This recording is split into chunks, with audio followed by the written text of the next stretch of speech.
Hi, I'm Megan. Welcome to today's live reading of The Predator, Part 1 by Brooke May, presented by Itsy Bitsy Book Pit. Join me. Prologue. At certain times in your life, you have to wonder why you bother. Periods of time that shouldn't affect you, but they always find a way into your life. I try to be a good person, honest, true, friendly, compassionate, and so on.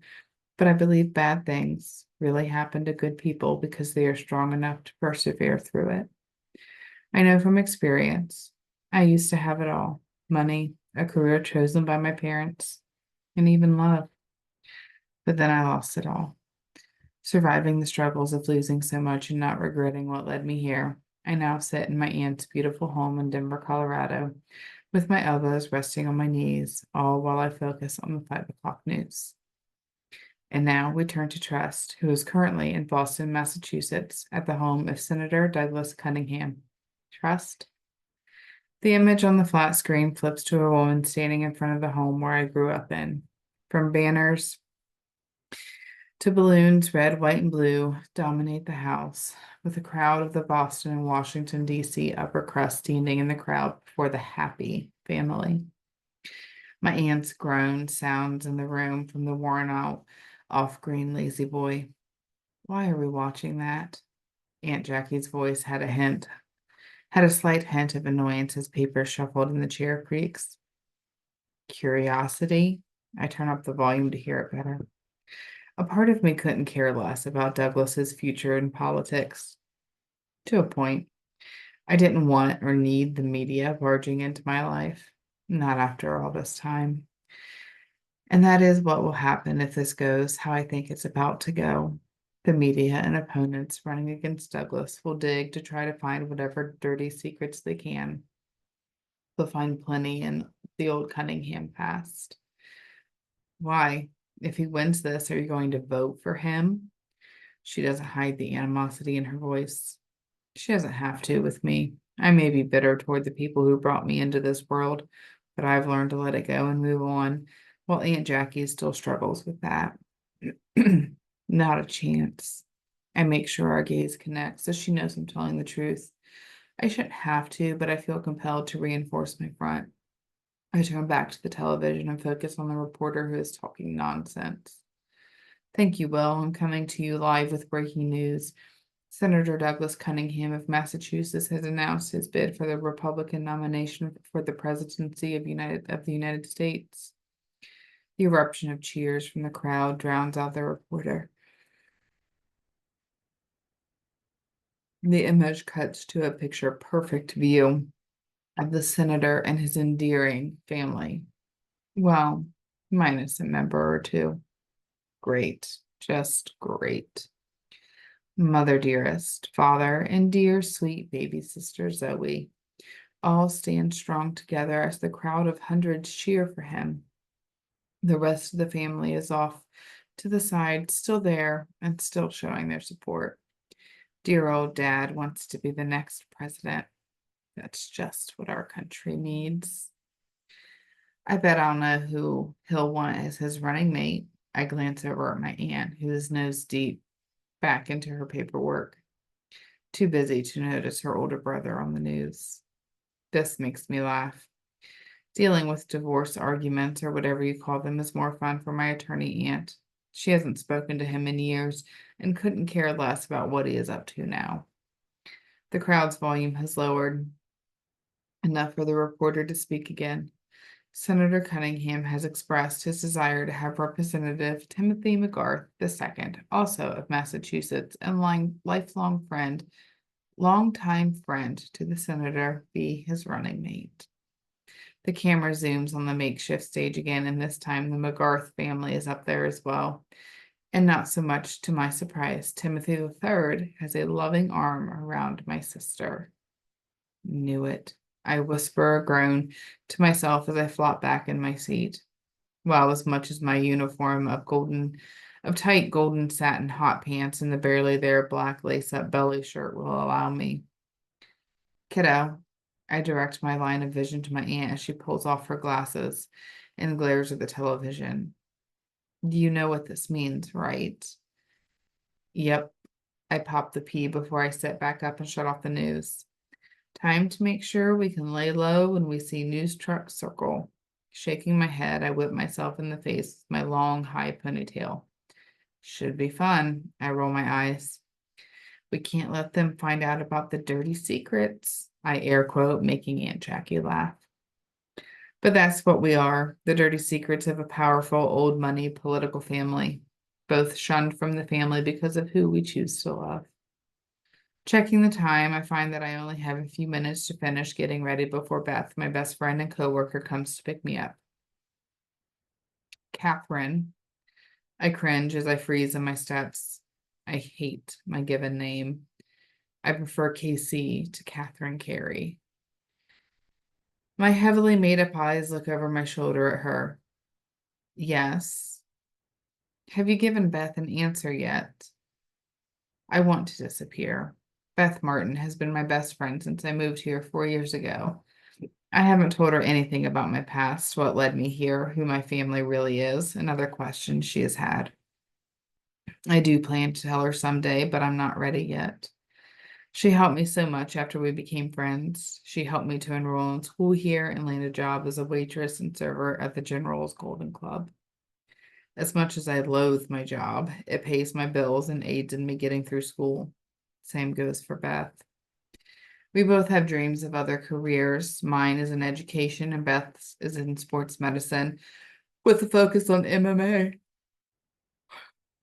or any other fight leagues out there.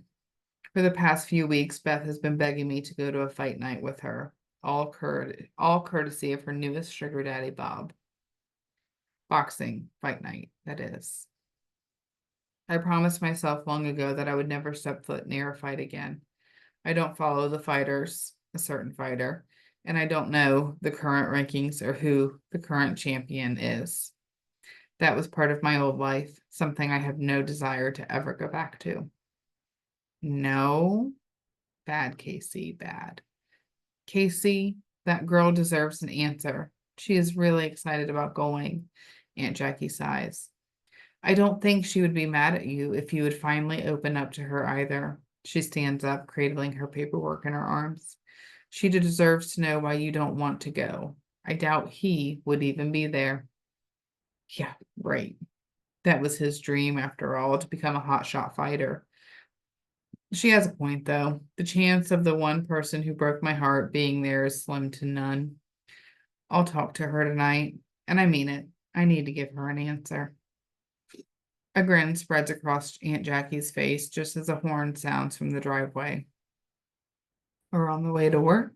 She kisses my cheek and wanders off to her home office. I grab my gym bag with a change of clothes in it and head out to the door. Hearing the loud music of Heart Attack by Demi Lovato emanating from Beth's car, I hurry as she wails on the horn again. Steeling myself, I throw my bag into the back seat. Hey, Casey. Beth's gum snaps and she beams at me with her oversized sunglasses covering her eyes. Hey, I breathe, barely audible over the music. I can do this. How bad could it possibly be? So, is that ticket still available? She slams on the brakes, jolting me forward. I quickly catch myself before my head slams into the dashboard. You're serious?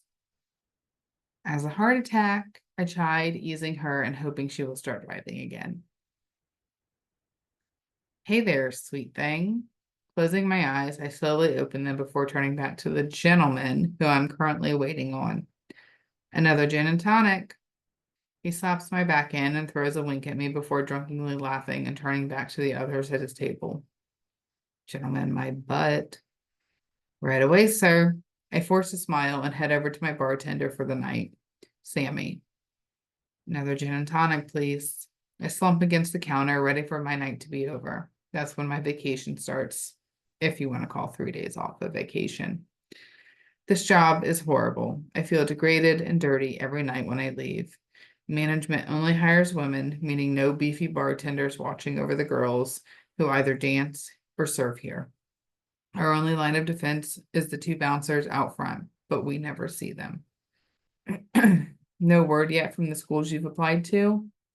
In the months since I graduated from college, I've put in applications and resumes all over Denver at pretty much every elementary school there is. No, I pull my blonde hair over my shoulder trying to try to cool off. I don't get it. There has to be a teacher or two retiring this year, or at least some openings coming up somewhere. I look back over at the grabby guy. I really hate my job. Beth says she hasn't had much luck either. Sammy starts to mix the drink. Beth has had just as much difficulty, if not more, as I have. She's applied with every major league sport in Denver, and even some based elsewhere. It'll happen for us. I just feel bad for the girls who will be stuck here forever, like you. I didn't add that part. Sammy has been bartending here for 6 years already. She doesn't complain like the floor girls do, though. It's a living. She shrugs and hands me the drink. Here you go. And then nods at the man who's getting this drink. He has some major predator eyes on you, Casey. You want me to call John? I freeze when I hear that word. I don't like it. Haven't in a long time. But no one knows that. Thanks, Sam. I take a deep breath and head back into the pit. I'll keep an eye on him. I'll be fine. Let me know if you change your mind. Remember, 5-drink limit. I nod over my shoulder and return to my work. 2 hours later, I'm finally in the dressing room to change into my sweats with some of the other girls when Beth walks in. Well, she skips in, grabs me in a bone-crushing hug.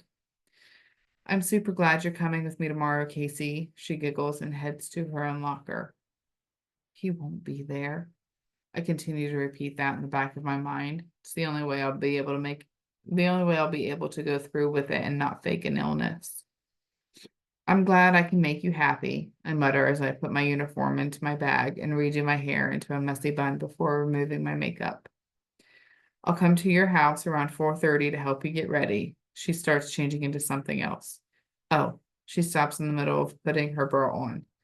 I've gotten used to seeing naked women walking around here. I used to be shy about it, but now it's just something normal.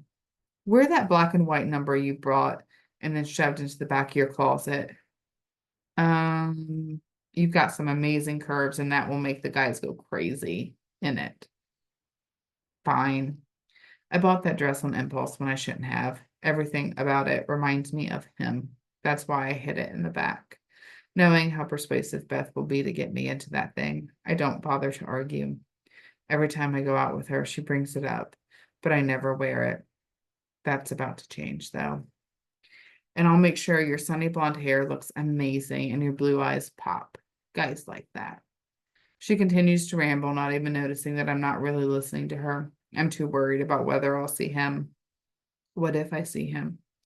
Will I look different to him? I know I have changed, and I'm sure he has grown and become stronger. What if he has his girlfriend or maybe even his wife there with him? I shouldn't worry about those things. He's the one who loved me, not the other way around. He made me feel loved and wanted in a way I had never felt before, and then he went and broke my heart with her. That's it. If I do see the jerk, I'll just deal with it. I'm a stronger woman than I was before. I have to be. Hello, Earth to KC. Beth snaps her fingers in my face. Sorry, what? I shake my head, straightening out my thoughts. Beth's eyes narrow at me. Were you even listening? I shrug, unapologetic. Of course not. Geez, Casey, we need to get you a man, and this fight will be just the place to do the trick. No, I feel my eyes bug out of my head. No fighter, never again. Oh no. I said too much. I cover my mouth, find Beth's gaze inquisitive and filled with intrigue.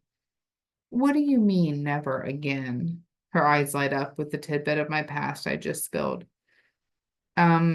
Yeah, great. I'm not in the mood for this. I just had to deal with grabby old men all night and just want to shower and get to bed. Can we not talk about this now? Beth's eyes dull with disappointment. Another story from the past you aren't ready to talk about? Yes, I sling my bag over my shoulder and wait for her to finish. Someday, soon. I promise I will tell you everything. I owe it to her. She's been there for me. She's had my back when many people have turned away from me. I'm holding you to that. She points a finger at me and levels me with a glare.